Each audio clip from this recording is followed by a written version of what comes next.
Namaste. ICAI. It stands for the Institute of Chartered Accounts of India. Paper 3. Business Mathematics, Logical Reasoning and Statistics. One paper, 2 hours, 100 marks. Chapter 1. Ratio and Proportion, Indices, Logarithms. Question Bank 1A.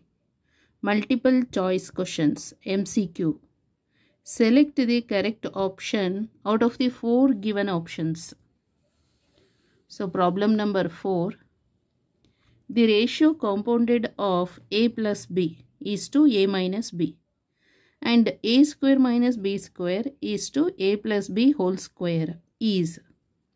Option A plus b is to 1. Option B, a minus b is to 1.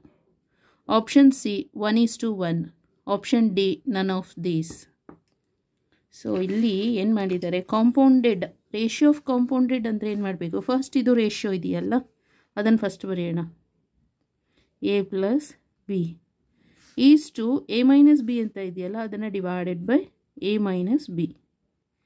Compounded ಅಂತ ಹೇಳಿದ್ದಾರೆ ಆಯಿತಾ, ಹಾಗಾದರೆ ಇಲ್ಲಿ multiplication ಹಾಕಬೇಕು. Next A square minus B square first ಇದೆ, A square minus B square is to A plus B whole square ಇದೆಯಲ್ಲ ಅದನ್ನು ಡಿನಾಮಿನೇಟ್ರಲ್ಲಿ ಹಾಕಬೇಕು, A plus B whole square ಅಂತ ಈಕ್ವಲ್ ಟು, ಇವಾಗ ಏನಾಗುತ್ತೆ ಇಲ್ಲಿ ಎ ಪ್ಲಸ್ ಬಿ ಆ್ಯಂಡ್ ಇಲ್ಲಿ ಒಂದು ಎ ಪ್ಲಸ್ ಬಿ ಕ್ಯಾನ್ಸಲ್ ಆಯಿತು. Next A square minus B square ಅಂತ ಹೇಳಿದ್ರೆ A minus B into A plus B ಅಂತ ಡಿವೈಡೆಡ್ ಬೈ ಇಲ್ಲಿ ಎ ಮೈನಸ್ ಬಿ ಇದೆಯಲ್ಲ ಅದನ್ನು ಹಾಗೆ ಬರೆಯೋಣ, ಎ ಮೈನಸ್ ಬಿ ಅಂತ. ನೆಕ್ಸ್ಟ್ ಇಲ್ಲಿ ಎ ಪ್ಲಸ್ ಬಿ ಅಂತ ಇದೆಯಲ್ಲ ಅದನ್ನು ಹಾಗೆ ಬರೆಯೋಣ. ಸೊ ಇದು A minus B A plus B cancel ಆಗ್ತದೆ. ಸೊ ಇಲ್ಲಿ ಇದು 1 ಅಂದರೆ ಇಟ್ ಇಂಪ್ಲಾಯ್ಸ್ 1:1. ಇದು ನ್ಯೂಮರೇಟರ್ ಡಿನಾಮಿನೇಟರ್ ಇದೆಯಲ್ಲ ರೇಷಿಯೋ ಫಾರ್ಮಲ್ಲಿ ಬರೀಬೇಕು, 1:1 ಅಂತ ಬರೆದ್ರೆ ಆಯಿತು. So option C is the correct answer. Okay, thank you so much.